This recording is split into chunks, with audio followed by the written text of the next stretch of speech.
So the next talk will also be one of the medical device security. So let us welcome Mary Moe with the talk Unpatchable, Living with a Vulnerability Implanted Device. Applause, please. Thank you very much for the introduction. You hear me now? Yeah? Yeah. Thank you for the introduction. So I'm going to talk about how it is to be living with a medical device that have vulnerabilities and being a security researcher. So thanks a lot to Troopers for inviting me here.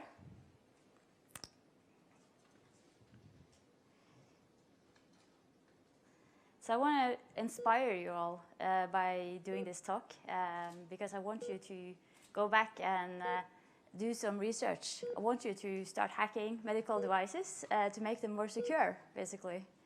So I'm here to talk to you about a subject that is really close to my heart. It's because I have a pacemaker implanted. I have an implanted medical device. This medical device is generating every single beat of my heart. So I'm 100% depending on this device with my life. I got this 4 years ago. I was already a security researcher at the time. So of course I got interested in the security of my device. So how can I trust my heart when it's running on proprietary code and there's no transparency?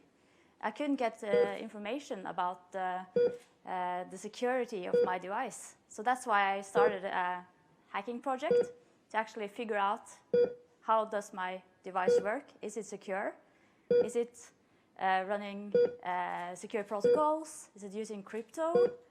I didn't know. I needed to figure this out. So imagine that this is your heartbeat, and your heart is being controlled by a machine. A machine running on code, machine with hardware. It can fail due to hardware failures. There can be some software bugs in the code. And you're actually depending on it.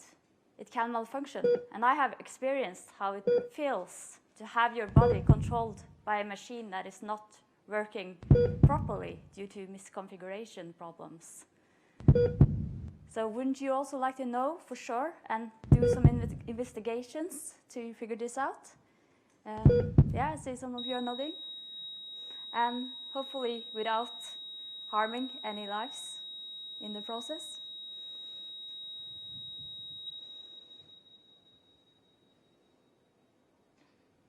So this talk is not really a very technical talk. It's not a talk on biology either, but I just wanted to give you some introduction on how the heart works before we start talking about pacemakers and how they work. So instead of me trying to give you this biology lesson, I have got this video for you on how the heart works. A normal heartbeat rate and rhythm is called normal sinus rhythm. The heart's pumping action is driven by electrical stimulation within the heart muscle. The heart's electrical system allows it to beat in an organized, synchronized pattern. Every normal heartbeat has 4 steps. Step 1. As blood flows into the heart, an electrical impulse from an upper area of the right atrium, also known as the sinus node, causes the atria to contract.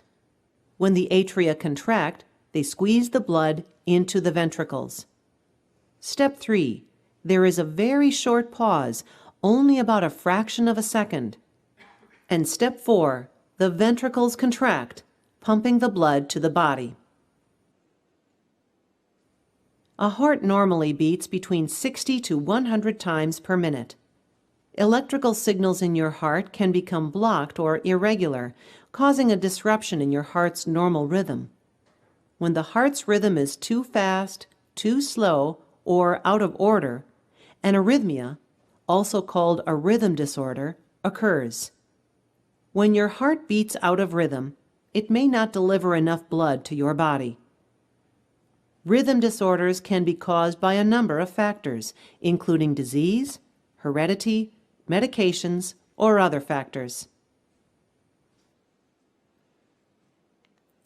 So this is a diagram of how the electrical system of the heart works. So what happens is that the sinus node is generating the pulse. Then the electrical signal from the sinus node travels down to the ventricle, and there's a delay causing the pumping action, so that you have this kadunk, kadunk, pumping. In my case, suddenly this electrical signal was blocked. So it was it's a condition called AV block. Means that the pulse is not traveling down through the AV node, so it stops. And that was what made me fall unconscious to the floor suddenly one day. I just found myself lying on the floor. I didn't know how I got there, and I went to the emergency room, and they could see that I had a very irregular heart rhythm, and that I was unconscious because I didn't get enough oxygen. My heart had taken a pause. You can only be conscious around maybe 10 seconds without any heartbeat. So I don't know how long that pause lasted. I was alone at the time. But I woke up and I survived, and I went to the hospital and I was admitted and I was monitored for 1 week, and they decided that I needed a pacemaker to fix this problem. So luckily, there are some cells down in the lower heart chambers that can take over the function as pacemaker cells in case you have this failure of the electrical system. And they will generate a pulse for you, but this pulse is really not that well regulated. It's not giving you enough oxygen according to your needs all the time, and it can be very irregular. So in my case, I had a backup heartbeat at around 30 beats per minute, 30, 40 beats per minute. So this saved me when the electrical signal failed to get down through the AV node. So the pacemaker fixes this problem. There's two wires that are connected to the heart. One is sensing the rhythm that the sinus node is creating, and then this is processed by the pacemaker. And then the other wire, which is attached to the lower chamber of the heart, will stimulate the contraction and making it beat regular as it should according to what the sinus node dictates. So this is my little friend, the pacemaker that is keeping me alive. I'll let you see a video of how this works. A pacemaker is a miniaturized computer that is used to treat a slow heartbeat. It is about the size of a couple of stacked silver dollars and weighs approximately 17 to 25 grams. It is usually surgically placed or implanted just under the skin in the chest area. The device sends a tiny electrical pulse down a thin coated wire called a lead into your heart. This stimulates the heart to beat. These impulses are very tiny, and most people do not feel them. While the device helps your heart maintain its rhythm, it also stores information about your heart that can be retrieved by your doctor to program the device. Did you notice the ones and zeros? Yeah, that's what this talk is about. What kind of information is stored in the pacemaker, and how is my patient information used? There are some innovations when it comes to pacemakers. This is a newer generation of pacemakers that are much smaller, and they don't have the leads or the wires. So they can be directly placed into the heart, stimulating the heart muscle. This is already in use in some patients. But since I require two wires for my condition, I can't use this type of pacemaker yet. But I'm going to have a replacement surgery in 5-6 years' time, because the battery lifetime of my device is around 10 years. So we'll see the future, how the pacemakers has evolved by then.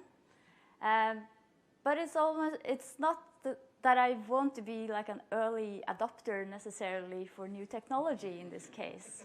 So when I got my pacemaker implanted, I didn't have any choice in what brand model that they were implanting into my body. It was a kind of emergency procedure. They just needed to give me the pacemaker so that I would stay alive. And the doctors were deciding what type of pacemaker that I was getting. And I asked after the surgery, oh, what kind of model, what kind of pacemaker did you give me? And they were like, oh, you got the top model, the latest model. It has all the features. So it's like shopping for devices with all kinds of features. And of course, that could sound great to some patients, but for me, as a security expert, I'm a bit skeptical to having new features. In the future, these things will evolve even more. This is an example of a cardiac sock. It's actually 3D printed, and it can keep a heart alive, working outside the body. So this is a rabbit's heart outside of the rabbit, obviously, and this cardiac sock is making it pump like it should.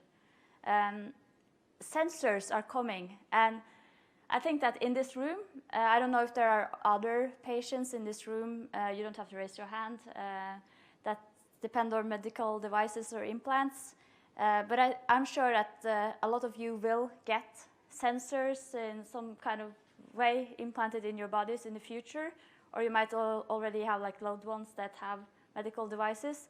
And this is a good thing. It can help us live longer, have healthier and better lives in the future. Like there are pills that we can swallow with sensor that can make diagnostics and so on. So building security in these products from the start, I think is really of essence. And especially now that things are getting more and more connected and networked, this is really, really important. So I didn't realize that my device has 2 wireless interfaces until I started to do some research after I got the implant. I Googled for my brand and model, and I found a technical manual online. And when reading this, I was very surprised because I didn't know that my device had this remote monitoring functionality. This means that if you have an access point or a modem in your house, it can connect to the pacemaker regularly and retrieve patient information from the pacemaker and then send it over the phone line or via GSM or SMSs to the vendor. And then the vendor has a web server where the healthcare personnel can log into and get your patient information, your patient data. And I didn't know that my device had this feature. And when I saw this, I realized that I'm actually, in a way, part of the Internet of medical things by having this device. And there are more and more devices like this getting more and more connected. And we are all already walking around with like personal area networks, you know, like smartwatch, mobile phone, and more gears that connect and that you actually need to think about, when it comes to protecting your own personal data. But this is like a very closed system. There's no information about how it really works. The vendor have full control of my data in this case. This feature is not turned on in my case, but it can be by just adjusting some settings in the programmer. And there are a lot of patients already that benefit from having the possibility of telemetry and remote monitoring, because that means they don't have to get in that often for checkups. In my case, my diagnosis means that I don't need to have frequent checkups. Once I had the pacemaker installed and once they managed to configure it properly, I'll come back to that story. That took a while. I don't really need to care about my device. I can do anything I want to. I can live my life just as I want. And I only need to have yearly checkups of the device where they actually run some test suites on it to make sure that it works properly and they calculate the remaining battery time. But other patients, they might need more frequent checkups and they can really benefit from having the home monitoring, remote monitoring functionality. But in my case, it's not needed, so why do I need to have this functionality on my device? Next time I get a device, I'll do my research and I'll be much more informed and maybe also difficult patient when I talk to my doctors about this. So I've done this talk a couple of times. The first time I did it was in Luxembourg at HackLU in October. And by then I hadn't really started to do any research on it. So my keynote was about how it feels to be a security professional with a medical device that you don't know how works when it comes to security. So I wanted to inspire other researchers to start doing research, but I got contacted by several people that were interested in helping me with doing research, and I decided I need to do this research on my own. So this is how the remote monitoring works. So according to the specifications that I read, you have one wireless interface, which is near field, which is used when they program the device and change the settings when I go to the checkups. And this communicates on only a couple of centimeters of distance. But then you have the other home monitoring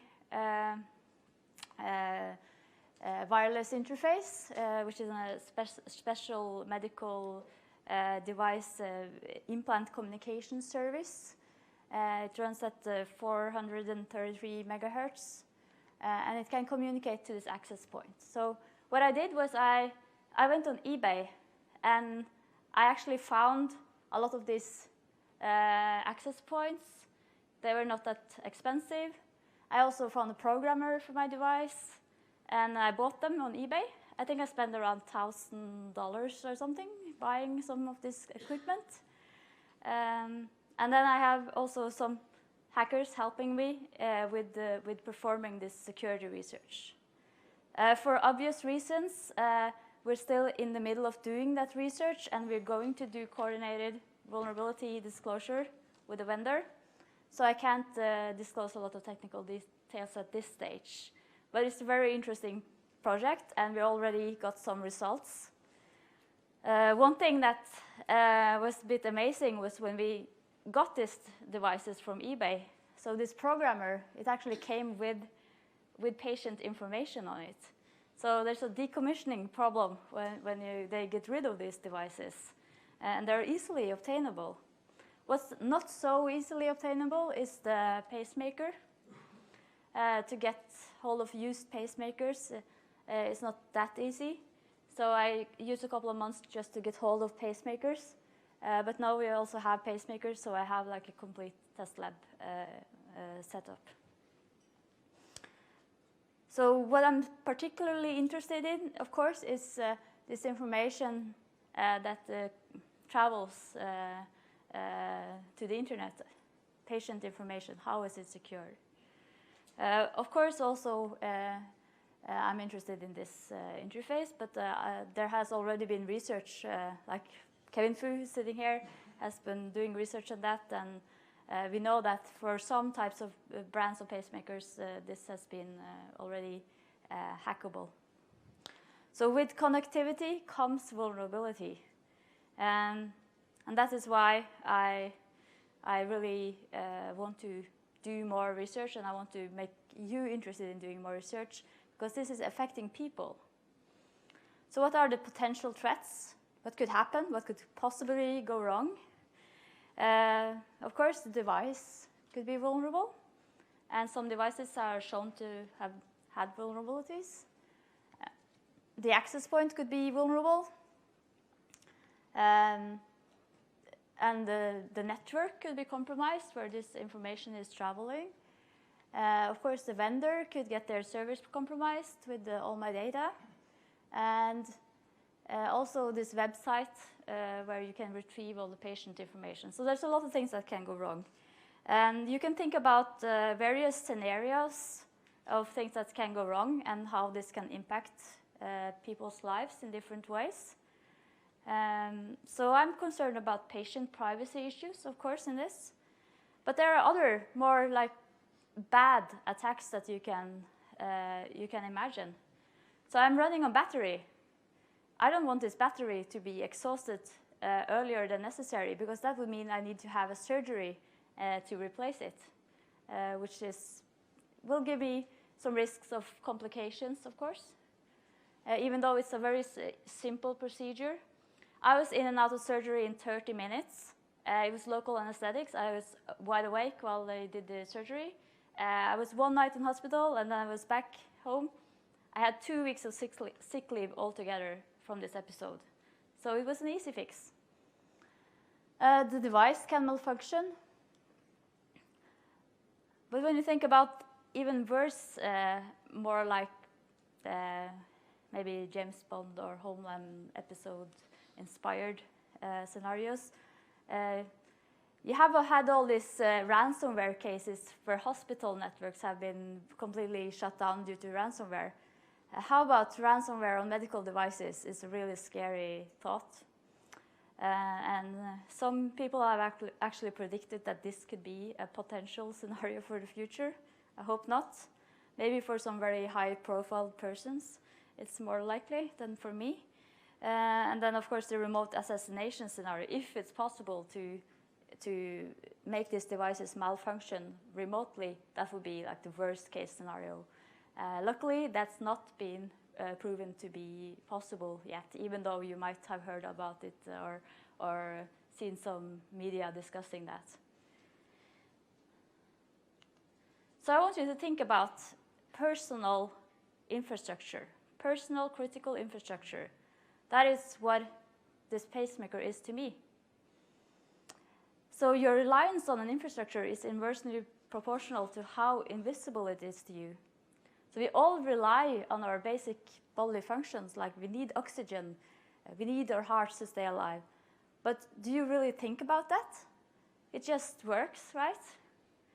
And how often do we do maintenance or debug this infrastructure? So in my case, that is really the case. I needed to be debugged in order to figure out how to set my settings for my device properly. And also want to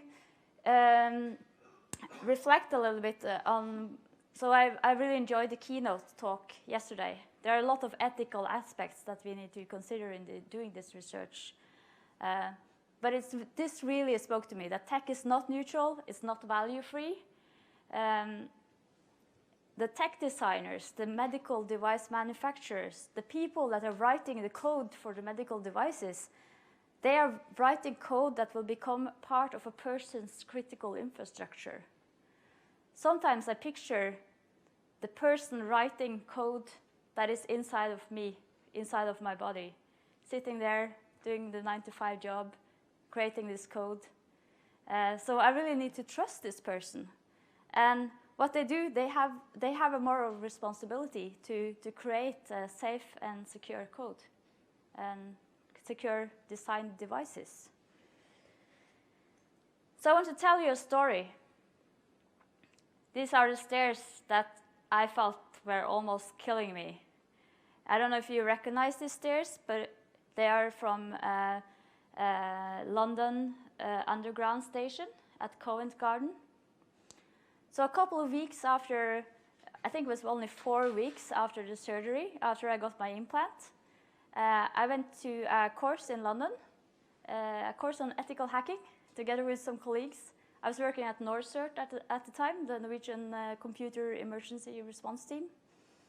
And we were riding the underground, the metro, and we went off at this station. And my colleagues were just heading for the stairs and started climbing the stairs. I don't know if you can read this, but it says, "Stairs to only be used in an emergency. There are 193 steps to climb, equal to a 15-story building. Those with luggage, pushchairs, and heart conditions, please use the lift." I didn't see this sign, and there were long queues to the elevators anyway, so we just went for the stairs. I haven't tried to do any exercise before this after my surgery. So this was actually the first time that I did something that would make my pulse become quite high. You know, climbing a 15-story building is, yeah. I don't know, some of you might also participated in the run earlier this morning. I did. And when I tried to run up this hill, I got the same feeling. So I came about halfway up the stairs, and then I felt like, oh, I can't go on. Something is wrong. And I never had this feeling before, only if I'd done really, really hard exercise, like doing interval training. And this was just by climbing stairs. I felt like I was hitting a wall. I did not get enough oxygen. I somehow managed to get up the stairs, but it was really, really hard and tough. And I knew that something was wrong with my pacemaker. So when I came back home after this trip, I went directly to my cardiologist and my pacemaker technicians for a checkup to try to figure out what went wrong. And they struggled. They couldn't see what was wrong. It was only 3 months later that they figured out that what actually happened was that when my pulse hit 160 beats per minute, that was the upper rate limit for my pacemaker. And that's a bit low for a quite young person. So I hit that rate, and it was immediately cut in half to 80 beats per minute. So I didn't get enough oxygen. So that was why I felt awful and felt like I was almost going to die in the stairs. But it took a long time to figure this out. So this is how it looks like when you're doing the checkups. This is not me, but this very similar situation. So you have a stack of programmers for the different brands of pacemakers, because these are not standardized. So every vendor has their own proprietary way of talking to the pacemaker. So that's why you need a different programmer for every type of device. I actually asked my pacemaker technician last time I was in for a checkup, what do you do if you get a patient with a pacemaker into the ER unconscious and you don't know what type of brand of pacemaker they have? Do you like test every single programmer to see which one you should use? So I have this pacemaker identification card that I usually have in my wallet. But if they don't have this identification card, or you can't find it, they actually have to try each one of them. But my pacemaker technician said that some of the more experienced staff, they can feel outside of the body the shape of the pacemaker, and from that they can try to predict what type of pacemaker you have. So yeah. So what happened is that they put the reader, in my case they put the reader on top of my pacemaker. They have some readers that also communicate on longer distances, and then they can start to interact with the device. And in my case, they couldn't resolve this issue, partly due to design errors or software bug in the HMI, the display that the technician was seeing. It was not showing the right number for my upper rate limit. So when they calculated this manually from my settings, they got a different number than what was displayed on the screen. So I actually had to do an exercise test while being monitored until they saw what was really going on. So there was a loss of view in this case. And this was 4 years ago. And my pacemaker technician said that they might not want to reach out to the vendor and report this issue. But it turns out it's still an issue, because last time I was in for checkup, they got into the same problem. So, but that was a different hospital and a different version of the programmer. So this is how software bugs, design errors, actually affects people's personal critical infrastructure in a way that they really feel it on their bodies. And can we trust the vendors to do what's right and implement security correctly to make safe products? So we have this Volkswagen cheating software scandal, which might be a bit familiar to some of you here in Germany. We need to be able to verify the software that controls our lives, as Bruce Schneier said. This was actually discovered by third-party testing, which I think is interesting, because we need also for medical devices, we can't really just trust the vendors. We need third parties to evaluate the software and do security research on it.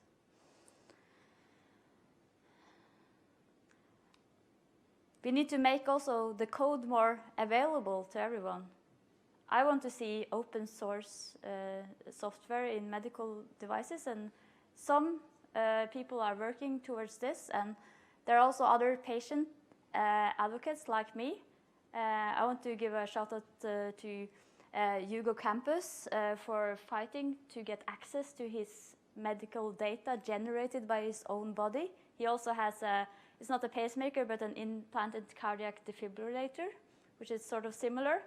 And he has fought a long battle to try to get access to the data that can actually help him manage his own disease.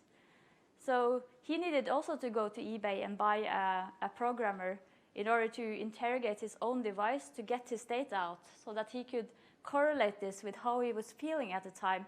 And then he discovered that he needed to stop drinking coffee because that gave him problems.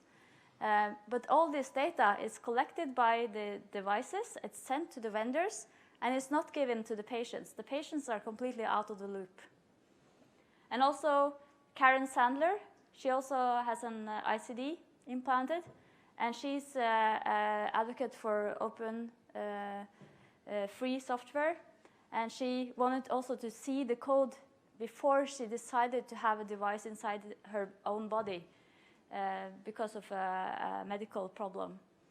So she needed to do a risk cost-benefit analysis before deciding to have the implant, but she couldn't see the code.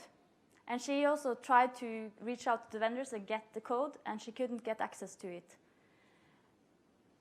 And also other patients like Jay Radcliffe that did work on his, hacked his own insulin pump to find some flaws in it that could really be fatal for patients. They have worked together also to create changes in the DMCA.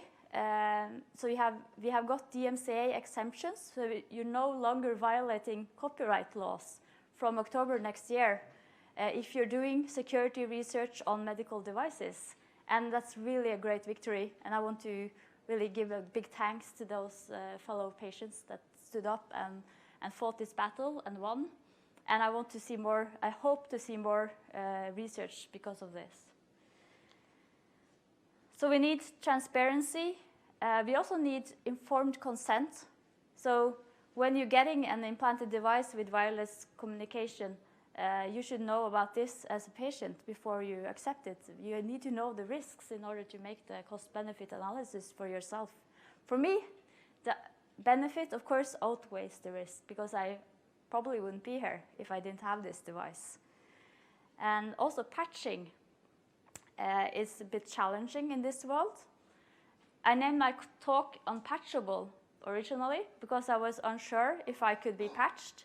So if I, in this research, discover vulnerabilities, I need to be really sensitive about disclosing them because how would the vendors actually fix this problem and patch all the devices?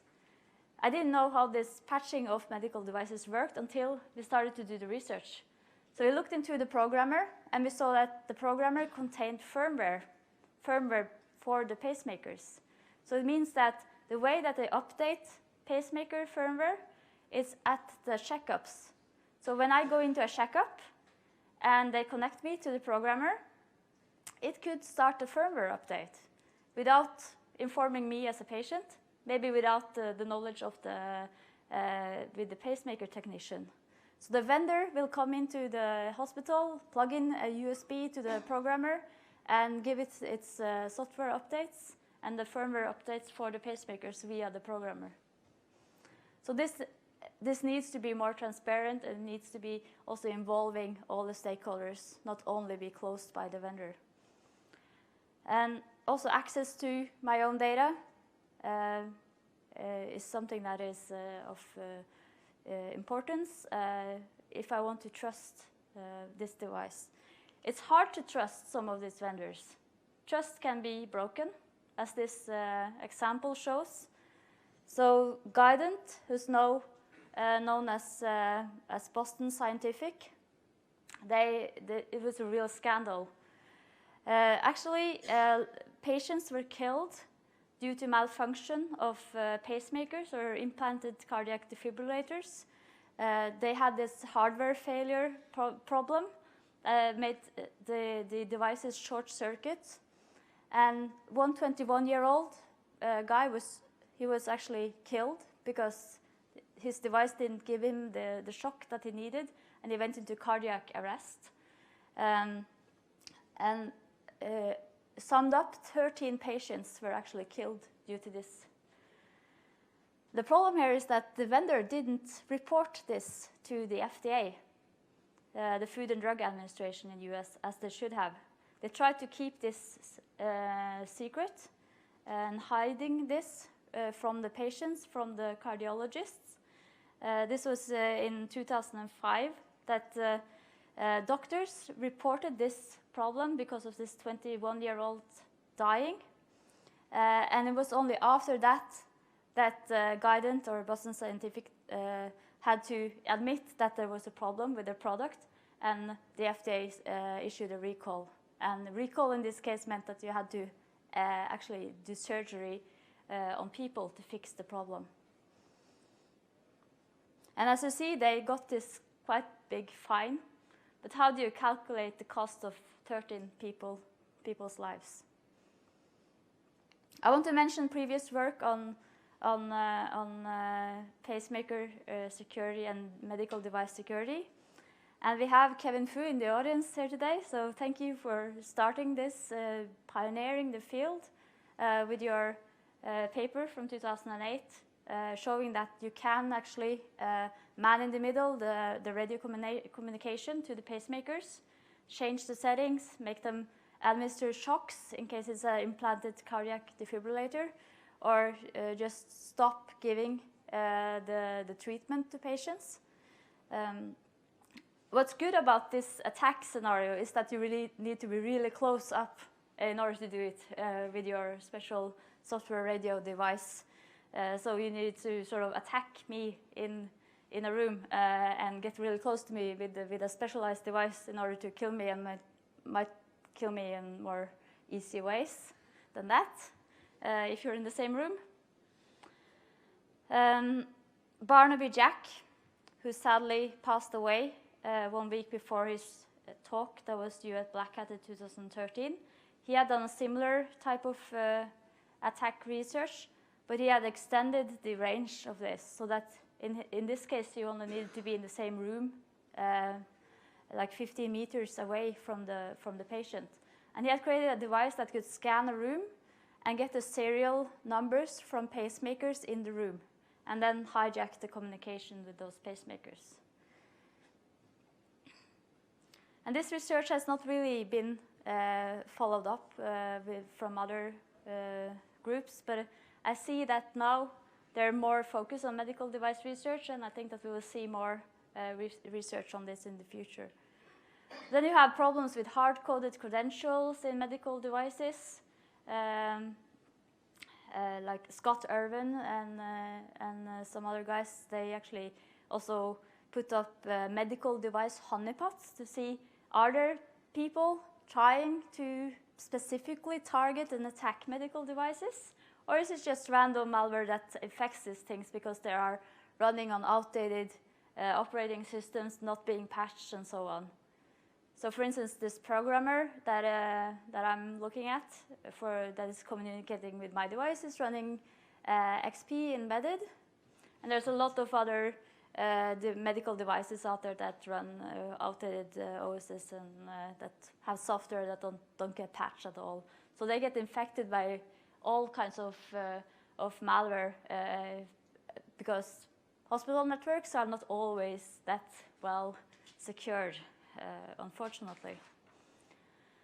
What they showed in their honeypot research was that these honeypots that pretended to be medical devices, they didn't actually get malware that was tailored for medical devices, which is a good thing.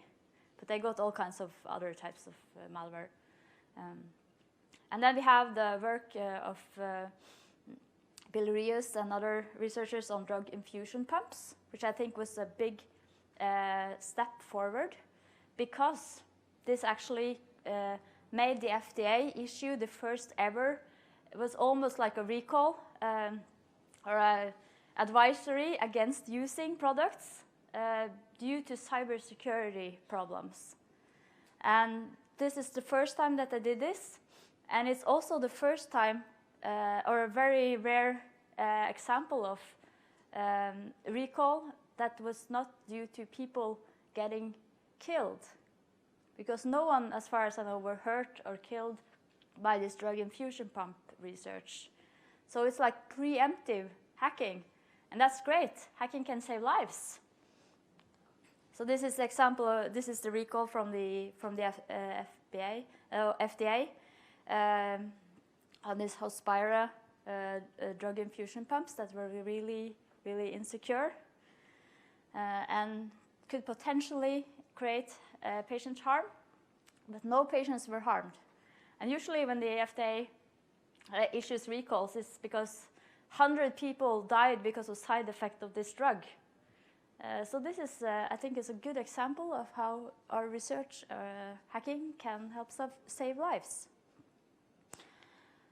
This is another scary example of what I think is a big problem right now, connected also to the Internet of Things coming up. We have small startup companies that are getting into fields like that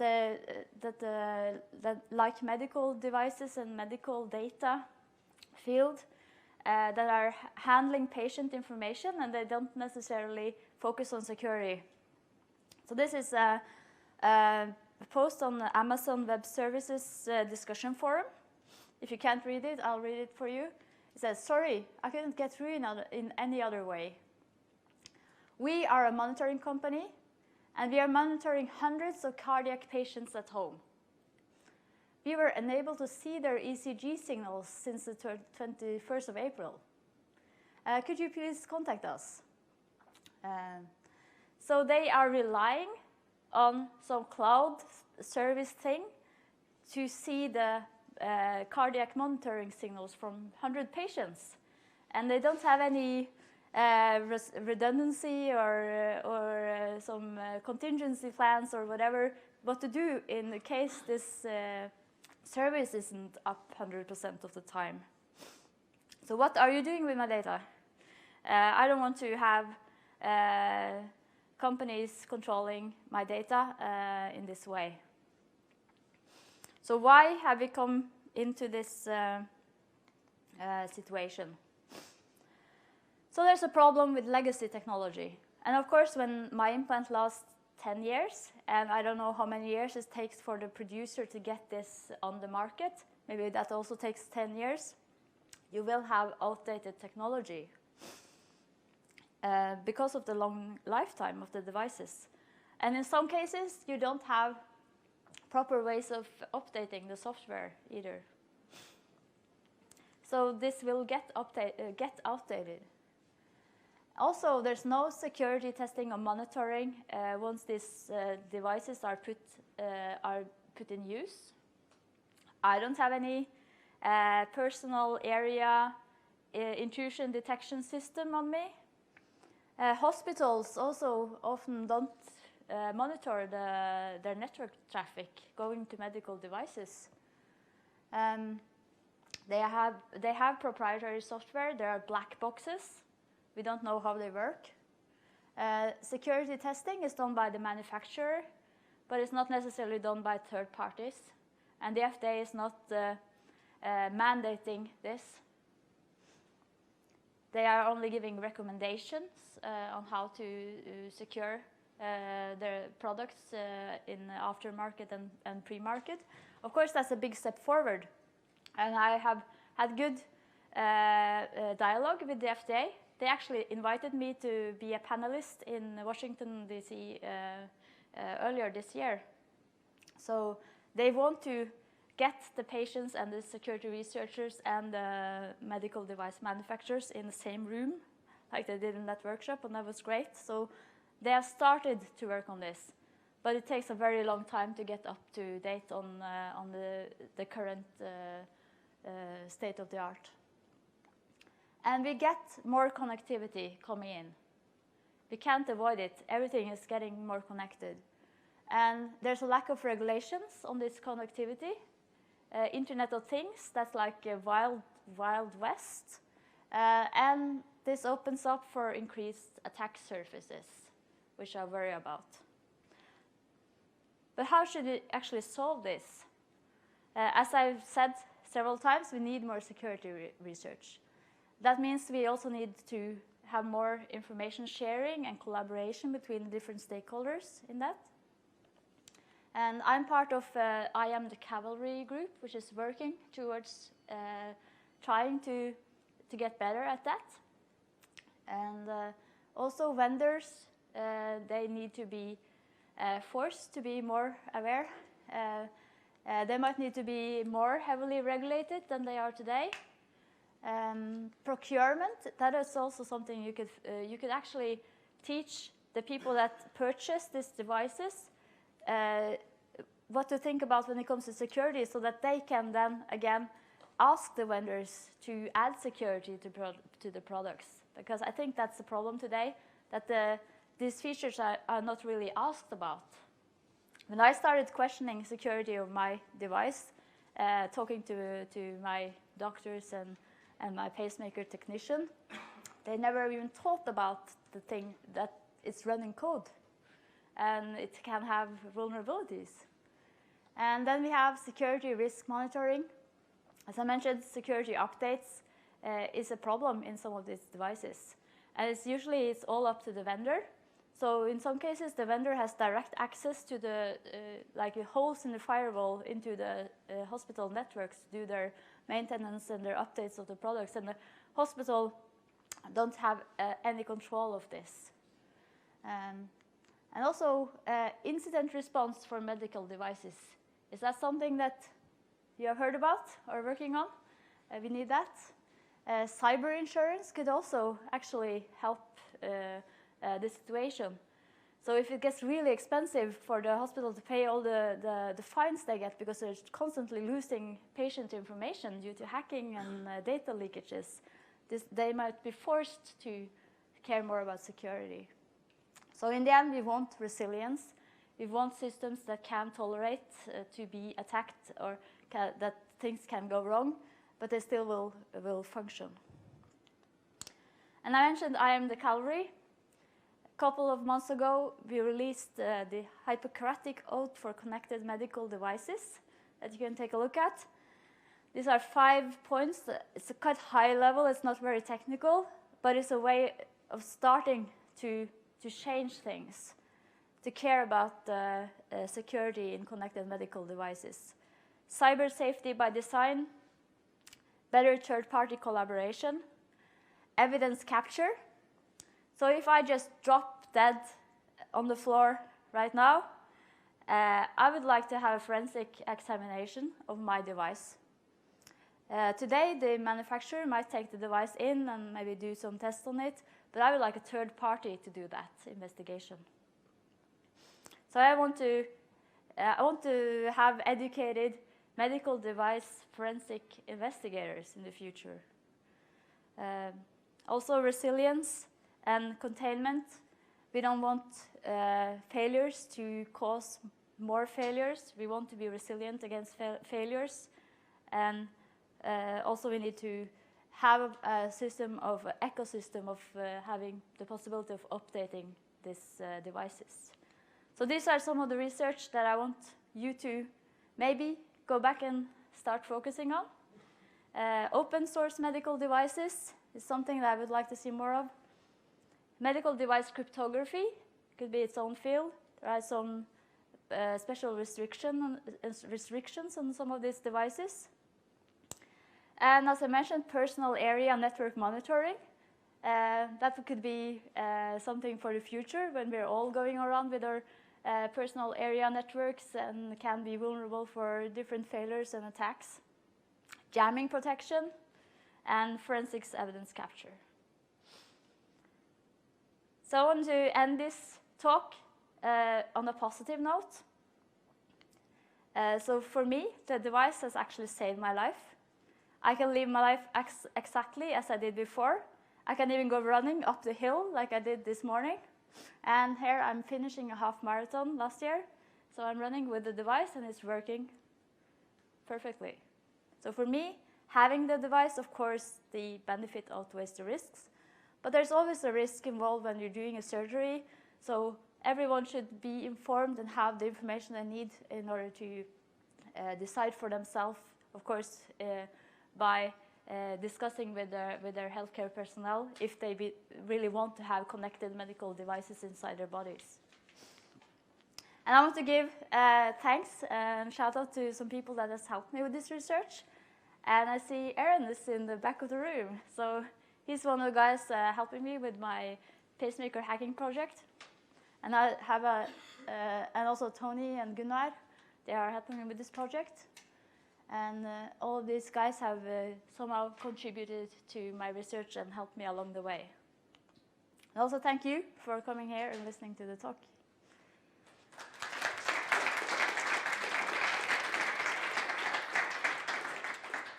Thank you very much, Mary. We have some time left for questions. Are there any questions? No questions so far. Yeah? This one over there. I think that what you presented is a very interesting reflection of your situation, which is, of course, very, very valid. Some points on your wish list I see is really very well motivated. On the other hand, I just made a quick search. There are approval procedures for medical devices. Wouldn't this be the right springboard to quickly get something like additional approval criteria, maybe a kind of agreed process how third parties can validate independently medical devices or specific medical devices in place? Wouldn't that be the right and quickest way? Yeah, as I mentioned, I want to see more regulation and maybe also mandating more third-party testing and to be able to get that trust of the medical devices. Which of course has a downside that if still something goes wrong, the vendors will say, hey, we checked it and everything was fine and we comply to all your requirements and demands. The rest is up to you. I'm sorry for that. This is the other side of the coin. Okay, thanks. Further questions? Okay. Then thanks again for this very nice insight into your heart Thank you. and into this research.